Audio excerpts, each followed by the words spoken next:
I am just a rapper. In recent years, recreating an actor using computer-generated effects has become more and more commonplace in mainstream movies. Although not entirely accepted, most viewers no longer cringe in their seats when watching an actor they know is dead be revived through CGI. But this wasn't always a common occurrence. So, where did it start? In 1994, an unfortunate accident on the set of The Crow occurred which resulted in the death of young actor Brandon Lee. When faced with whether to shelve the film due to the tragedy or continue production, Paramount dropped the film, while dirty, disgusting, stomach-turning Miramax picked it up and put $8 million into completing the picture. In this case, however, Brandon Lee had finished filming a majority of his scenes and the completion only called for minor hiccups like taking unused close-ups of Brandon and placing them in other scenes. This, at the time, was seen as a little spicy considering the subject matter of the film, but audiences still enjoyed it and it went on to be a cult classic. During a break in the filming of the Ridley Scott-directed Gladiator, English actor Oliver Reed suffered a heart attack and passed away. After spending about $600 in a pub trying to outdrink sailors and beating a handful of them in an arm wrestling contest, it's a crazy badass story, just look it up. Anyways, seeing as this was mid-production, Reed hadn't finished filming all of his scenes. To combat this tragic event, Ridley Scott and crew hired a body double, filmed most of the scenes with the body double in shadow, and did tons of effects work building a mask of the actor's face in CG and matching it with the performance of Oliver Reed. At the time, audiences were absolutely fooled, and honestly, by today's standards, it's not that bad. But this, and Brandon Lee's CG work half a decade earlier in The Crow, set a precedent for Hollywood that, even in the face of death, the show must go on. Now, I want to set a disclaimer here. No, Ridley Scott was not the first to complete a production and still maintain that an actor was in the film even when they didn't complete the film. However, he was the first to do it convincingly on a grand scale. I know someone's gonna say, well, what about Plan 9 from Outer Space or The Three Stooges? And it's like, yeah, is this fooling anybody? I know they finished that Bruce Lee movie with puppets and cardboard cutouts of his head and all that, but were audiences really convinced? Regardless of whether or not Gladiator and The Crow were the first times we'd seen a deceased actor so seamlessly put into scenes they didn't film, it definitely, without a doubt, was a turning point in Hollywood. After Gladiator, the world was shown that, even if a tragedy happens mid-shoot, it doesn't always have to look like an Ed Wood cover-up in the end. Directors and studios became more confident in not only the audience's ability to look past the death of an actor, but also the reliability of the technology of the time.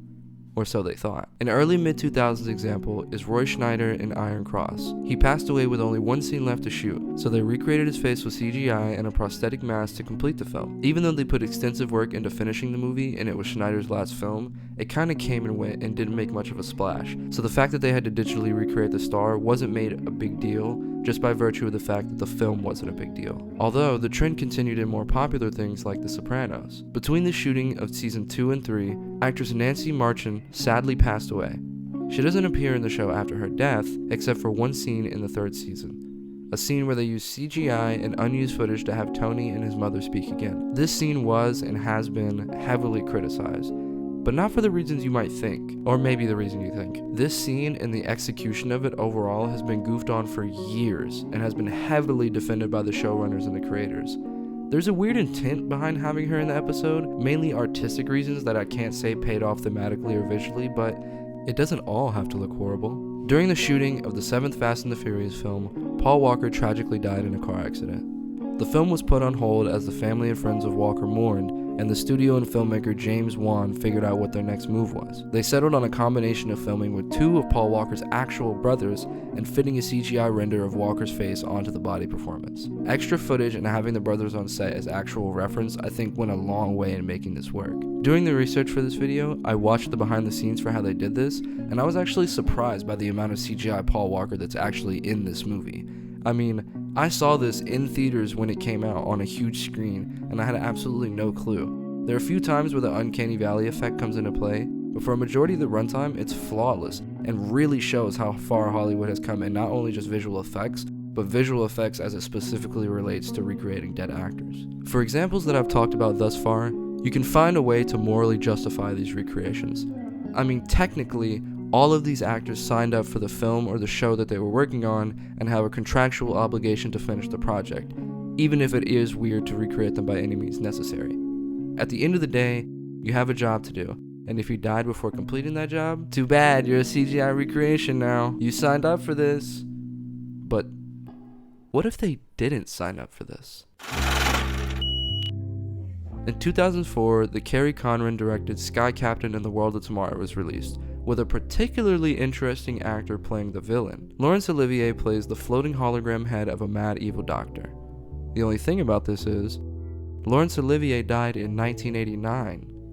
This movie was filmed in 2003. In the behind the scenes of this movie, they unfortunately don't really go into this much, but in retrospect, it's a big deal. It's the first time that I know of, at least, where they took the likeness of an actor who absolutely, without a shadow of a doubt, did not sign up for this movie and just put him in the movie. And although Sky Captain wasn't the biggest at the box office, I really feel like this set a big example that you could just do this type of thing in Hollywood. Peter Cushing was recreated for the 2015 Star Wars film Rogue One, a whole 2 decades after his passing. Disney is truly the worst at this type of thing. They've done Peter Cushing, Mark Hamill, and Carrie Fisher twice. Or how about when they used archived, unused, and rare recordings of Don Rickles as Mr. Potato Head to include him in Toy Story 4, a film released 2 years after his death. In fact, I started writing this before the first season of the Book of Boba Fett was released, so I'd only seen like 1 or 2 minutes of Luke Skywalker at the end of the second season of The Mandalorian. But in the Book of Boba Fett, they doubled down on bringing Luke back. Now you can make an argument that Mark Hamill's still alive and gave them permission, and surely Carrie Fisher had that uncomfortable and morbid conversation with them when she was still alive, right? Right?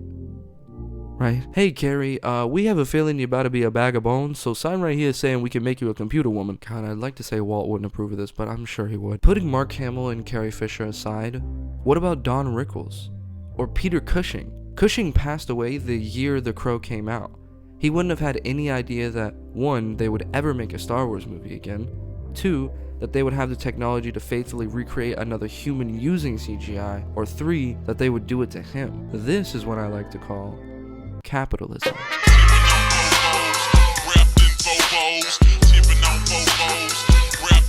After Hollywood and the powers that be realized that it wasn't all that difficult to create a fake version of a real person after they've died, they started flooding with ideas, but mostly ideas on how to sell stuff. I mean, wouldn't you buy some chocolate if deceased famed Hollywood actress Audrey Hepburn advertised it to you? Or what about alcohol advertised to you by deceased Bruce Lee? Now a new strategy had revealed itself, one where you take a deceased actor, recreate them digitally, and use them for your advertisements. I will say, that Audrey Hepburn one is actually creepy as fuck because it looks so real, but that doesn't negate from the fact that this is completely immoral. These are real life people, not likenesses, not faces that you can put on an ad. These are people who had no idea their identities would be used this way.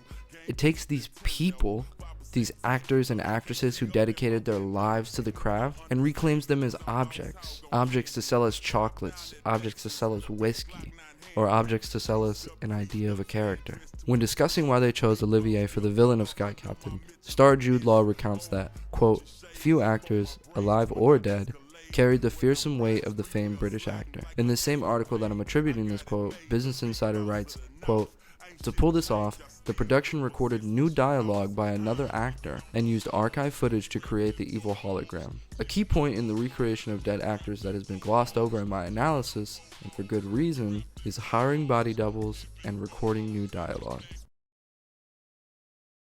When recreating Grand Moff Tarkin in Rogue One, Disney underwent a process in which they hired an actual film actor, Guy Henry, to do the body doubling work and the voice of Tarkin on set. Although, all of his performance, excluding dialogue, was essentially cut out of the film and covered up with a digital recreation of Peter Cushing. The acting done by professional actor Guy Henry was basically used as reference when creating the character. And even then, the changes made to the performance aren't informed by Cushing himself, but rather what the company wants as a representation of Peter Cushing's Grand Moff Tarkin. This brings up a great question when discussing this topic.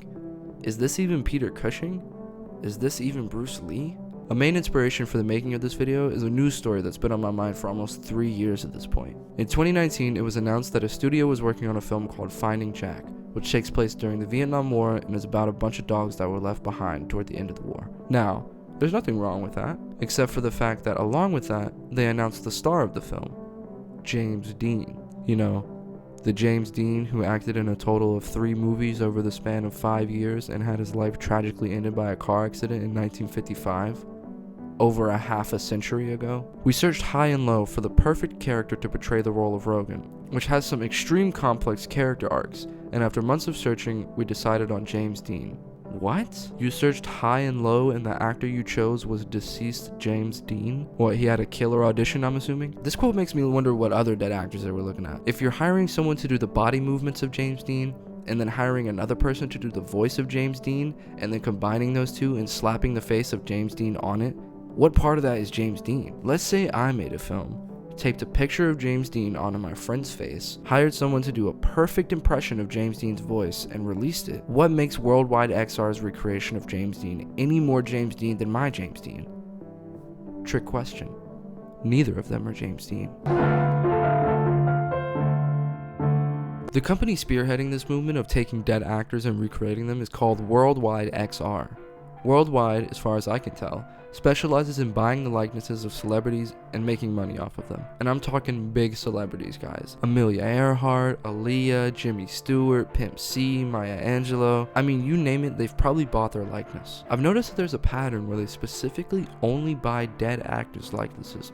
I wonder what that's about. It's almost like they wouldn't do this if they could consent. Although I will say, once you do research on this and realize the source of all this James Dean fiasco, that being worldwidexr, you kind of realize what's going on here. That James Dean Finding Jack movie was supposed to go into production in 2019 and was to be released on Veterans Day of 2020. And since then, we haven't heard much about it at all.